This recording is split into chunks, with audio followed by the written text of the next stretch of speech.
সমুদ্র সীমা নির্ধারণ শেষে বাংলাদেশ এখন প্রস্তুত গভীর সমুদ্রে তেল গ্যাস উত্তোলনের জন্য। বিনিয়োগকারী কোম্পানির মাধ্যমে তেল গ্যাস উত্তোলন করে দেশবাসীর কাছে সরবরাহের জন্য নীতিমালা প্রণয়ন করেছে সরকার। বুধবার সকালে রাজধানীর একটি হোটেলে আগ্রহী বিদেশি কোম্পানি, বিশেষজ্ঞ সহ অংশীজনদের সামনে তুলে ধরা হয় এসব বিষয়। International oil companies, academics. পরে সাংবাদিকদের প্রশ্নের জবাবে বিদ্যুৎ জ্বালানি প্রতিমন্ত্রী জানান, বেশ কয়েকটি বিদেশি প্রতিষ্ঠান সাগরে তেল গ্যাস উত্তোলনের বিষয়ে আগ্রহ দেখিয়েছে এবং আশেপাশে প্রতিটি দেশ গ্যাসের বড় একটা মার্কেট আছে। তো এই কারণেই কিন্তু আজকে বিশ্বের সর্ববৃহৎ কোম্পানিগুলো আজকে তারা উৎসাহী আমাদের এই এক্সপ্লোরেশনে পার্টিসিপেট করার জন্য।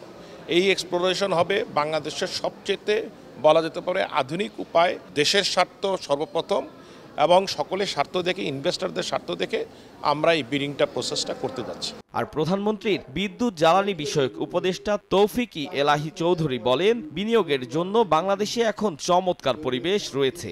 ফলে সাগরে তেল গ্যাস অনুসন্ধানে এবারের দরপত্র নিয়ে বেশ আশাবাদী তিনি। আর মাল্টিক্লাইন একটা সার্ভে করা হয়েছে, যেটা দিয়ে বিনিয়োগকারীরা বুঝতে পারবে যে সম্ভাবনা কতখানি।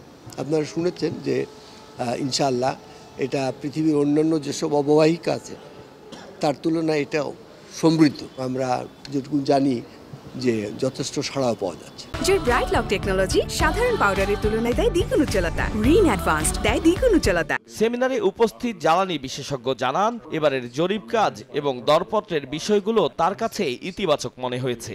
আমার কাছে এটা খুবই একটা ভালো বিডিং ডকুমেন্ট বলে মনে হয়েছে, খুবই আকর্ষণীয় হয়েছে আমি মনে করি।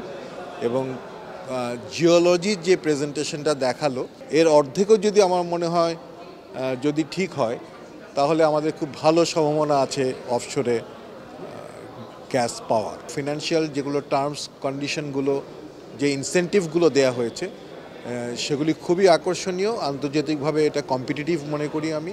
4টি বিদেশি কোম্পানি বঙ্গোপসাগরে অনুসন্ধান কাজ শুরু করলেও বিভিন্ন সমস্যা দেখিয়ে কাজ শেষ না করেই ফিরে যায় 3টি প্রতিষ্ঠান।